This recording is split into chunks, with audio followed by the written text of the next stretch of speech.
Akala ko maliligtas na, hindi pa rin pala. Oh my goodness. Naku, sayang to. Oh, sayang na kalabasan, malaki na eh. Nabukbuk pa rin. Malikot kasi eh. Yan. Hindi nila mabalance ang sarili nila eh. Mapiray ka. Yan. 2 weeks tapos 1 week.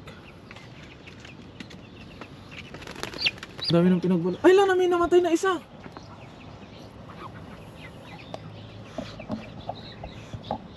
Sayang. Isa namatay oh. Nangyari dito. Sayang naman to, hindi malimliman. Uy no, dalawa na yung sumisilip doon no. Yung sumisilip doon, dalawa na. Tapos meron dito no. Ilapit natin yung mga itlog na nakahiwalay. Tatlo na oh. Tatlo na, meron pa doon no, tapos dalawa doon. Lapit natin kasi ano. Tapos bigyan pa natin sila ng more dayami.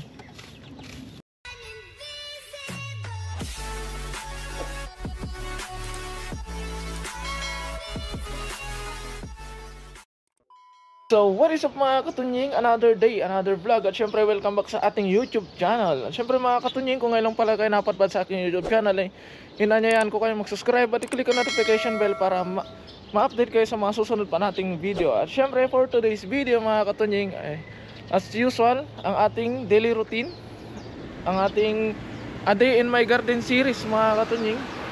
Syempre gagawin natin ng ating mga daily routine at titingin tayo ng pwede natin gawin dito sa garden ngayong umaga bago tayo papasok sa trabaho. Kaya ayun mga katunying, simulan na natin. Let's G! At ngayong araw mga katunying ay medyo umaambon. Maambon-ambon siya. Kaya siyempre kumusta natin yung ating mga alaga.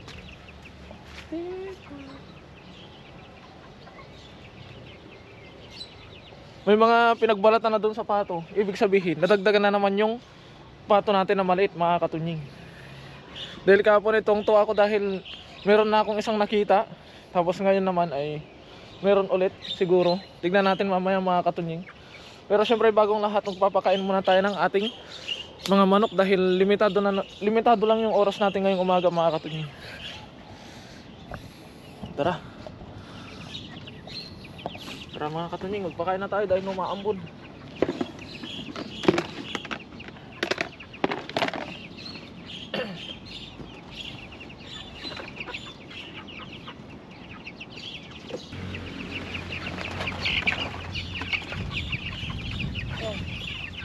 Ano, kumusta ang lahat? Head count. 1,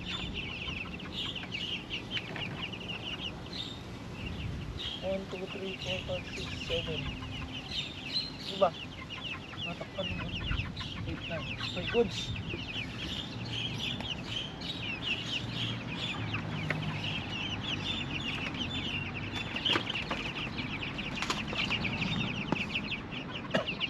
Grabe, lamig.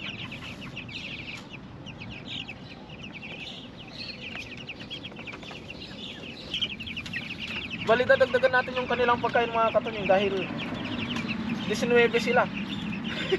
Kaya ano, kulang pa sa maghapon. Malit lang yung kainan. Kasi usually yung kainan nato ay pang 10 lang mga katunying. Mali. Usually kasi itong gantong kainan mga katunying pang 10 lang. Pero 19 sila. Kaya yun. Ay mali. Wala. Ipapakita ko muna sila sa inyo kung anong update mga katunying. Ito na yung pinakawalan ni Kapenyo na maliliit noon. Ito na sila ngayon. Mali itong cobra pala mga katunying. Itong cobra ay 2 weeks. 2 weeks nitong Sunday. Sunday or Saturday. 2 linggo nila mga katunying.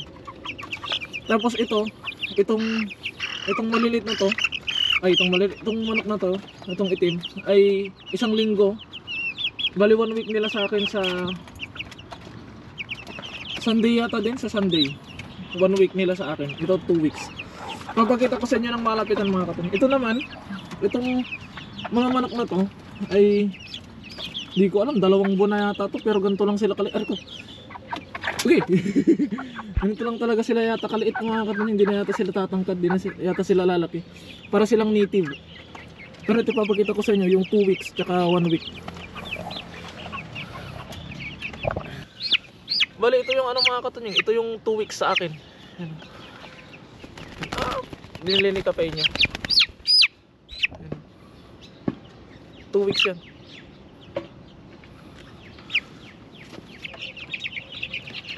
Ito naman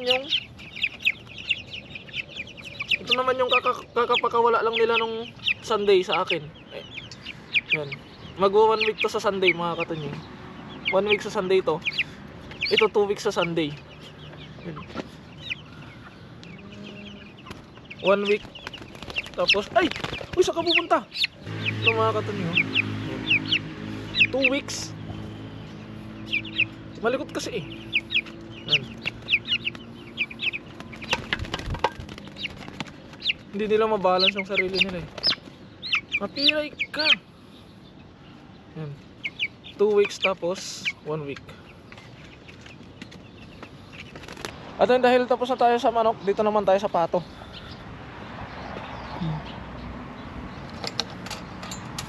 Yup.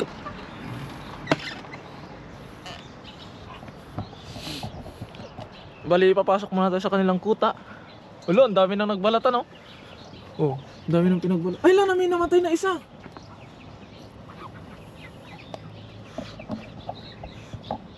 Sayang.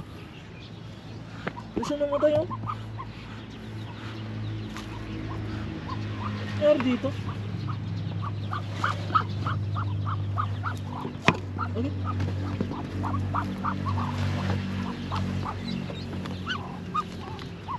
May namatay ng isa agad.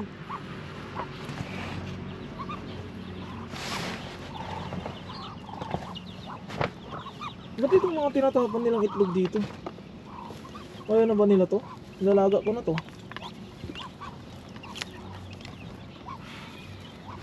Yung mga tinatapan sila, balik natin sa kanila. Hindi nila makita. Kung po. Sayang naman to, hindi malimliman. Uy no, dalawa na yung sumisilip doon, no. Yung sumisilip doon, dalawa na. Tapos meron dito, no. Ilapit natin yung mga itlog na nakahiwalay. 3 na, oh. 3 na, meron pa doon, no. Tapos dalawa doon. Lapit natin kasi ano, as bigyan pa natin sila ng more dayami. Diba kinukuha niya yung ano, kinukuha niya yung nilapit ko. Ang galing pa nga itong mga net dito. Kasi pinita niya yung mga net. So ayun mga katunying, oh, namatayan ng isa. Naligaw siguro to, nakuha ko siya dito eh. Dito siguro gumala. Kunin natin tong ano, dami, bigyan natin sa kanila. Kasi malamig.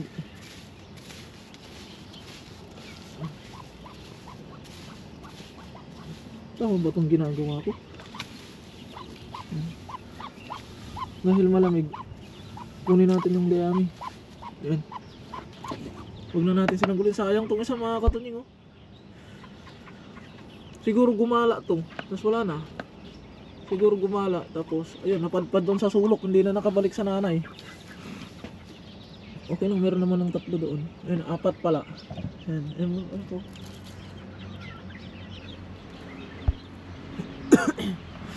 Tapos sa pagkain naman nila, meron pa, may tubig din.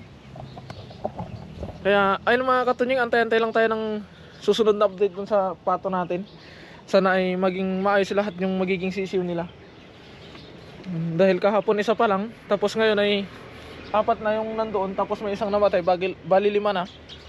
Kaya ayun mga katunying, dako na tayo sa mga pananim natin. Sasarado na natin to. Dahil maya maya papasok na naman tayo sa trabaho. Tignan nyo yung doorbab ko mga katunying.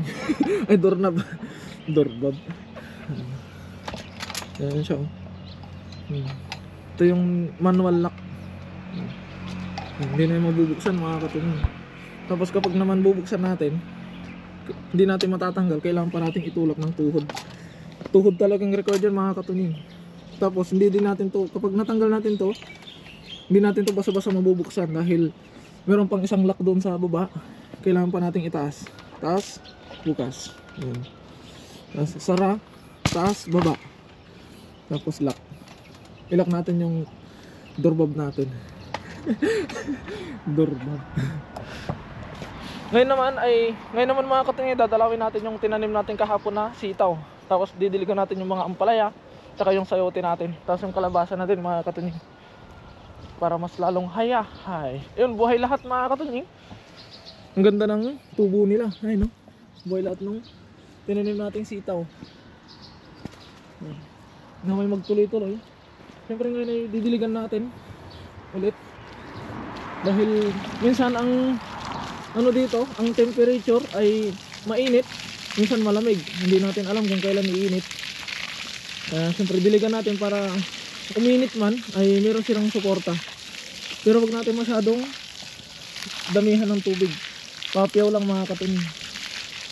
Pang suporta lang dahil mahina pa yung kanilang ugat.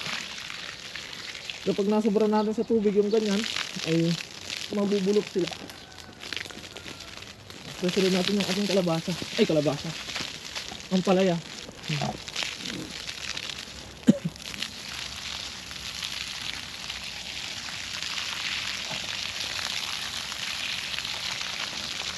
Ang palaya. Tapos ito yung sayote mga katunying. Buhay na din.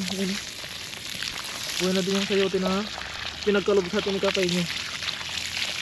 Pinagkatiwala, I mean.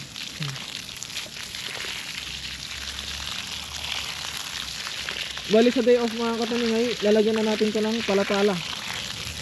Pero sa ngayon ay papiyaw muna. Gawa ng ang trabaho natin ay meron tayong trabaho sa company. May trabaho tayo sa factory, tapos ang trabaho lang natin ngayon sa garden ay papiyaw lang.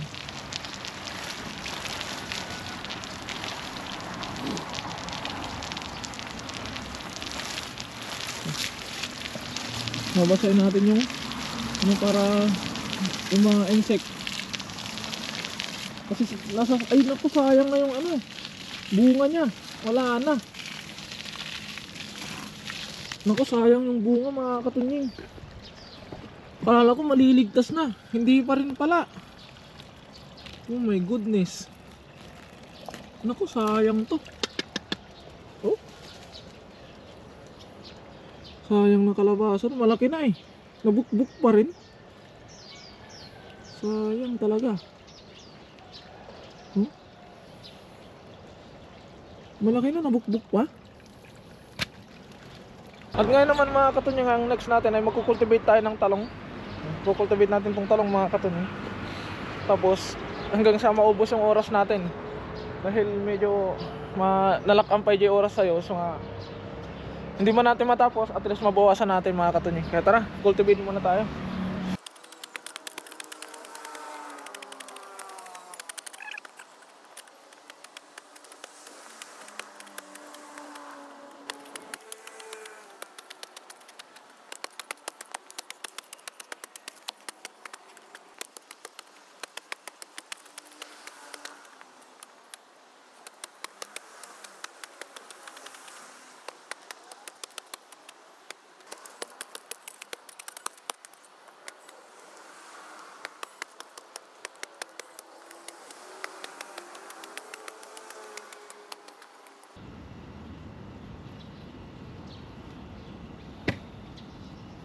At yun mga katunying, natapos na natin. Akala ko hindi natin matatapos.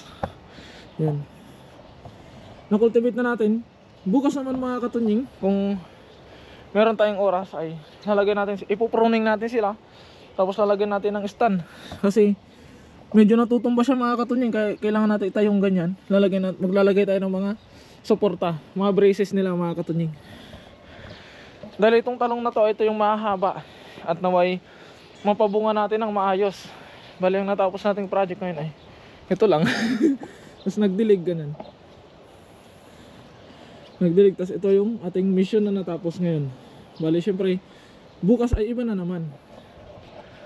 dahil limitado lang yung oras natin, sinisingit natin to para at least meron habang nagtatrabaho tayo, habang nag-aantay ng oras, kaysa naman tumambay ako dun sa kwarto hanggang sa sumapit yung oras ng pagpasok, ay dito na lang ako sa garden. At least nalibang ka na, meron ka pang ulam sa mga susunod na araw.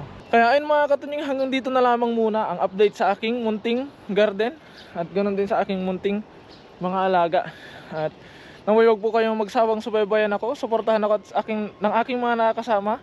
Sana wag po kayong magsawang suportahan po kami. Mag-ingat po kayo palagi mga katunying. Maraming salamat po and God bless. Bye bye.